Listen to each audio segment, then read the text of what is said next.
with a gentle persuasion tells me I've nothing to fear.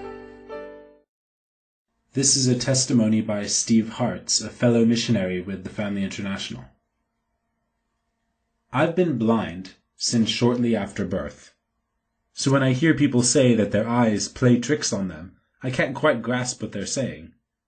But when it comes to my spiritual eyes, I know exactly what this means. Recently, my faith was at an all-time low. I worried and fretted constantly. I easily lost patience and became irritated. My mind seemed impossible to tame or discipline. My prayers were no longer ones of faith and trust in Jesus.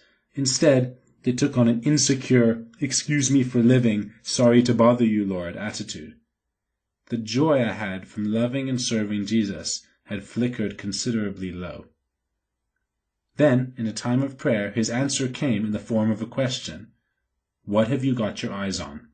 Are they focused on me and my power to override your weaknesses and frailties? Or are you looking at yourself and your condition?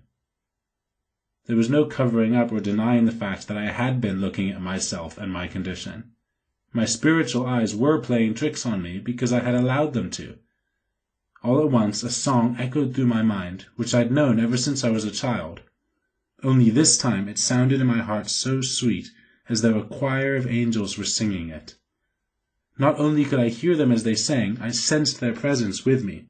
They sang more directly to me than any other ever had. O soul, are you weary and troubled? No light in the darkness you see? There's light for a look at the Savior, and life more abundant and free. Turn your eyes upon Jesus, look full in his wonderful face, and the things of earth will grow strangely dim in the light of his glory and grace. Written by Helen H. Lemmel. So, this was all I needed to do? Turn my eyes upon Jesus? I had allowed myself to become so troubled and confused I could hardly see any light.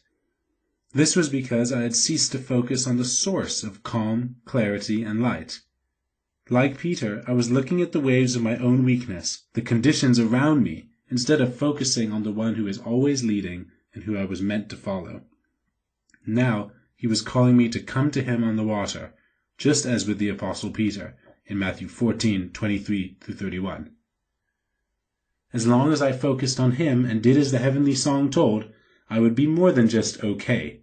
I would find supernatural strength, power, and determination to weather any storm that presented itself on life's ocean. Having derived new courage from this experience, I stepped out on the water. Yes, there were storms to be weathered, but this time my eyes did not lose sight of Jesus.